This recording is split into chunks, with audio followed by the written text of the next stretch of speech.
Morena koutou. We are going to be reading, well, I am going to be reading chapter 12 of Holes today. Last time we read, Stanley found a fossil in his second hole, and it was an amazing fossil, and he thought he was going to get the day off, but it apparently was of no interest to Mr. Polanski. He also agreed that if he found anything else interesting that he'd give it to X-Ray, so that X-Ray would get the day off. So he's making pretty good friends with these boys. Chapter 12. Again, Stanley was the last one to finish digging. It was late afternoon when he dragged himself back to the compound. This time he would have accepted a ride on the truck if it was offered. When he got to the tent, he found Mr. Polanski and the other boys sitting in a circle on the ground. "Welcome, Stanley," said Mr. Polanski. "Hey, caveman, you get your hole dug?" said Magnet. He managed to nod. "You spitting it?" asked Squid. He nodded again. "You're right," he said to X-Ray. "The second hole's the hardest." X-Ray shook his head. "The third hole's the hardest," he said. "Come join our circle," said Mr. Polanski. Stanley popped down between Squid and Magnet. He needed to rest up before taking a shower. "We've been discussing what we want to do with our lives," said Mr. Polanski. "We're not going to be at the Camp Green Lake forever. We need to prepare for the day we leave here and join the rest of society." "Hey, that's great, Mum," said Magnet. "They're going to finally let you out of here?" The other boys laughed. "Okay, Jose," said Mr. Polanski. "What do you want to do with your life?"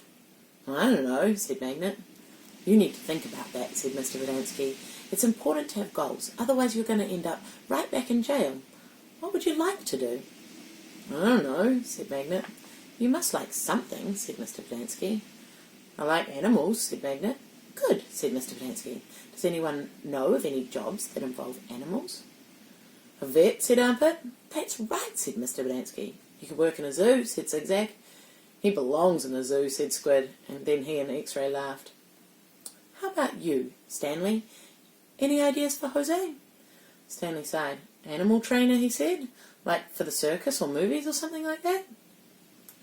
"Any of those jobs sound good to you, Jose?" asked Mr. Polanski. "Yeah, I like what Caveman said about training animals for movies. I think it'd be fun to train monkeys." X-Ray laughed. "Don't laugh, Rex," said Mr. Polanski. "We don't laugh at people's dreams. Someone is going to have to train monkeys for the movies." "Who are you kidding, Mum?" asked X-Ray. "Magnet's never going to be a monkey trainer." "You don't know that," said Mr. Polanski. "I'm not saying it's going to be easy. Nothing in life is easy, but that's no reason to give up. You'll be surprised what you can accomplish if you set your mind to it. After all, you only have one life, so you should try and make the most of it." Stanley tried to figure out what he'd say if Mr. Polanski asked him what he wanted to do with his life. He used to think he wanted to work for the FBI, but this didn't seem an appropriate place to mention that. "So far, you've all done a pretty good job at messing up your lives," said Mr. Polanski. "I know you think you're cool." He looked at Stanley. "So you're caveman now, huh? You like digging holes, caveman?" Stanley didn't know what to say. "Well, let me tell you something, caveman. You are here on account of one person. If it wasn't for that person, you wouldn't be here digging holes in the hot sun." "You know who that person is?" "My good-for-nothing, dirty, rotten, pig-stealing great-great-grandfather?" The other boys howled with laughter. Even Zero smiled. It was the first time Stanley had ever seen Zero smile. He usually had such an angry expression on his face. Now he had such a huge smile it almost seemed too big for his face, like the smile on a jack-o'-lantern. "No," said Mr. Polanski. "That person is you, Stanley. You are the reason you're here. You're responsible for yourself. You messed up your life, and it's up to you to fix it. No one else is going to do it for you. For any of you." Mr. Polanski looked from one boy to another. "You're all special in your own way," he said. "You've all got something to offer. You have to think about what you want to do, then do it. Even you, Zero. You're not completely worthless." The smile was now gone from Zero's face. "What do you want to do with your life?" Mr. Polanski asked him. Zero's mouth was shut tight. As he glared at Mr. Polanski, his dark eyes seemed to expand. "What about it, Zero?" asked Mr. Polanski. "What do you like to do?" "I like to dig holes." Chapter 13. All too soon, Stanley was back out on the lake, sticking his shovel into the dirt. X-ray was right. The third hole was the hardest. So was the fourth hole, and the fifth hole, and the sixth, and the... He dug his shovel into the dirt. After a while, he lost track of the day of the week and how many holes he'd dug. It all seemed like one big hole, and it would take 1.5 years to dig it. He guessed he'd lost at least 5 pounds. He figured in that 1.5 years he'd either be in great physical condition or else dead. He dug his shovel into the dirt. It couldn't always be this hot, he thought. Surely it got cooler in December. Maybe then they froze. He dug his shovel into the dirt. His skin had gotten tougher. It didn't hurt so much to hold the shovel. As he drank from his canteen, he looked up at the sky. A cloud had appeared earlier in the day. It was the first cloud he could remember seeing since coming to Camp Green Lake.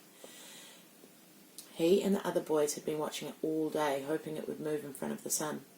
Occasionally it got close, but it was just teasing them. His hole was waist deep. He dug his shovel into the dirt.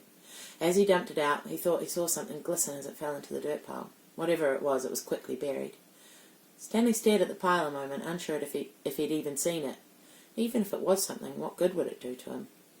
He promised to give anything he found to X-ray. It didn't seem worth the effort to climb out of his hole to go check it. He glanced up at the cloud, which was close enough to the sun that he had to squint to look at it. He dug his shovel back into the earth, scooped out some more dirt, and lifted it over his dirt pile. But instead of dumping it there, he tossed it off to the side. His curiosity had gotten the better of him. He climbed up out of his hole and shifted his fingers through the pile.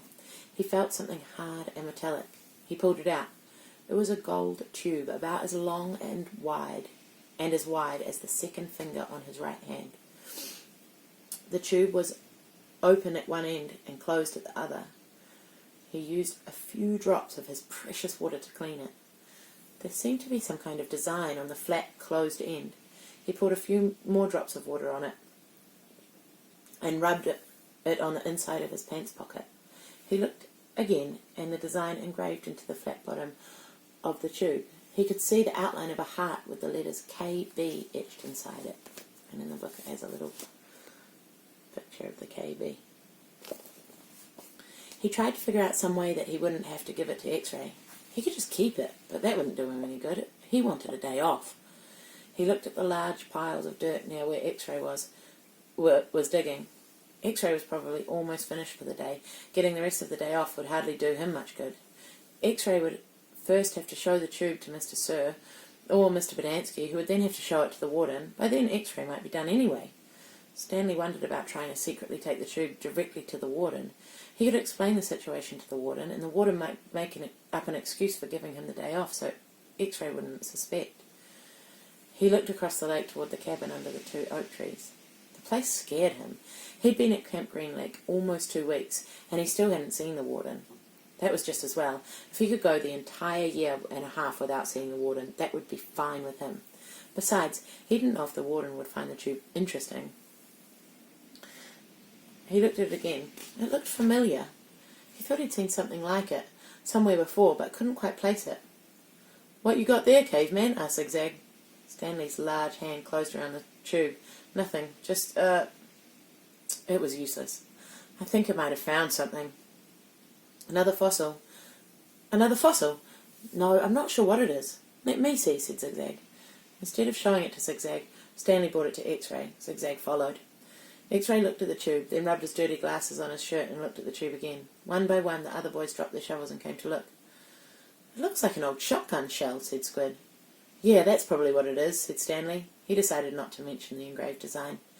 Maybe no one would notice it. He doubted X-ray could see it.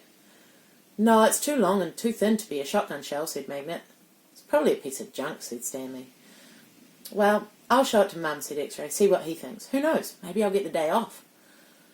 "Your hole's almost finished," said Stanley. "Yeah, so?" Stanley raised and lowered his shoulder. "So why don't you wait until tomorrow to show it to Mum?" he suggested. "You can pretend you found it first thing in the morning, then you can get the whole day off instead of just an hour or so this afternoon." X-ray smiled. "Good thinking, caveman." He dropped the tube into his large pocket on the right leg of his dirty orange pants. Stanley returned to his hole. When the water trap came, Stanley started to take his place at the end of the line, but X-ray told him to get behind Magnet in front of Zero. Stanley moved up 1 place in line. That is the end of chapter 13. Awesome.